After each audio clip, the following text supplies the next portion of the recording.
some maths then. Okay, so today we are going to be looking at the concept of volume with the open box problem. Now, for this, you will need sellotape and scissors, pencils, rulers, and some card. Now, you could perhaps try it with some paper, but card will be better for what we are going to be doing today. So, first of all, with the card, now, Johnny, you want to come in there? Yep, come in for a close-up. So, we need a 20 centimetre by 20 centimetre piece of card that looks like this. So I'm just going to show you how you go from the A4 to that desired square shape. So I'm going to measure in, so I want 20 centimetres from one side there. So I'm going to put a marker there. Okay, then I'm going to draw a line at that 20 centimetres, okay, and from there, so I'll just double check that is 20 centimetres, yes it is, so I'm measuring 20 centimetres along that line, and put the marker there, and then draw my other line that's going to be parallel to the edge of the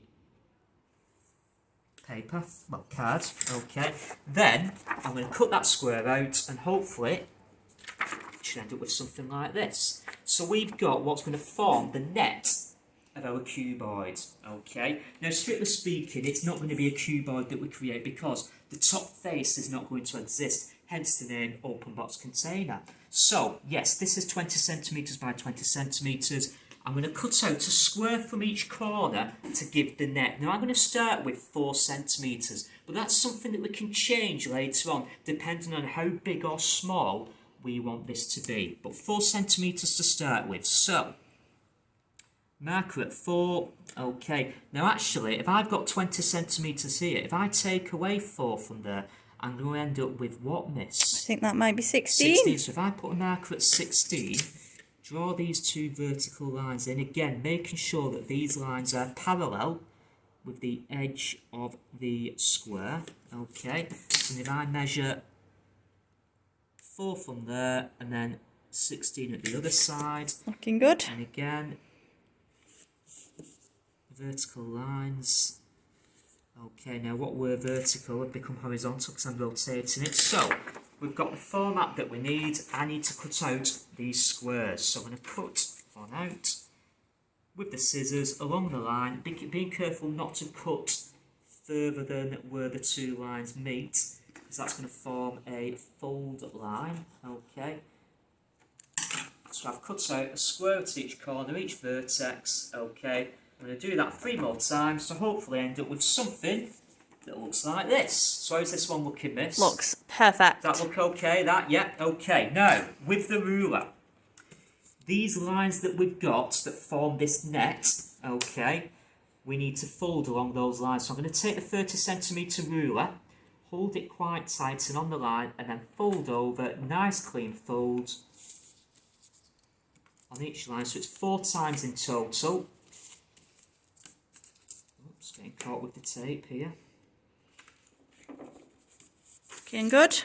Yeah, is that very neat. So one more. Okay, so now we've got the net with these fold lines. Okay, so we've got the open box container, but of course we need to secure these faces at these edges with a little bit of tape on each corner. Might be a good idea to get your tape ready to go beforehand. Yeah, always good idea, miss. Thank you for sorting this for me, miss, for sorting the props and things. You're okay. welcome. Let's have a look. Okay, so we'll do that at each corner, so that then hopefully we should end up with something like this. So this is our first open box container. Now, you may remember before I mentioned taking 4 centimetre squares out from each corner, okay? That actually has given us this dimension here, this height of 4 centimetres.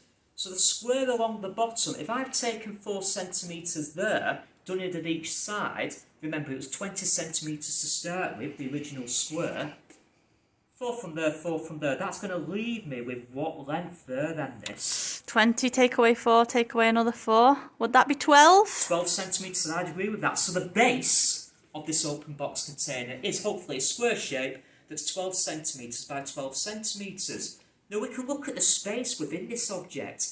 otherwise known as the volume. Okay, so we've got 12 centimetres by 12 centimetres and 4 centimetres high. And actually, by multiplying those dimensions together, it gives us the volume of the space inside this open box container.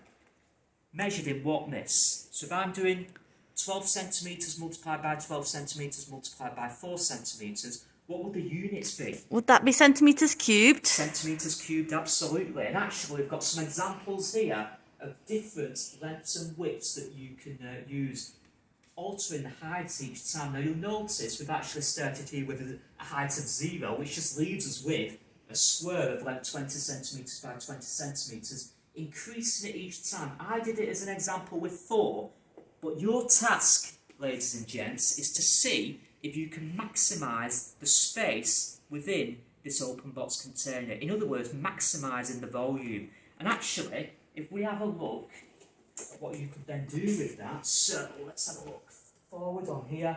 We've got some pictures here. I don't know if you can quite see those there, miss. Just about. Of what some students did last year with these open box containers, filling it nice and neatly with sand. You could use flour, sugar. Obviously, ask your parents for permission before you start raiding the kitchen cupboards. Okay, make sure you clean up after yourselves. Okay, but essentially, what we did was we weighed these containers on some scales, and obviously, because the weight is determined by how much space is inside the container, i.e. the volume, we want the volume to be as the maximum, okay, as big as possible. So, good luck with that, people.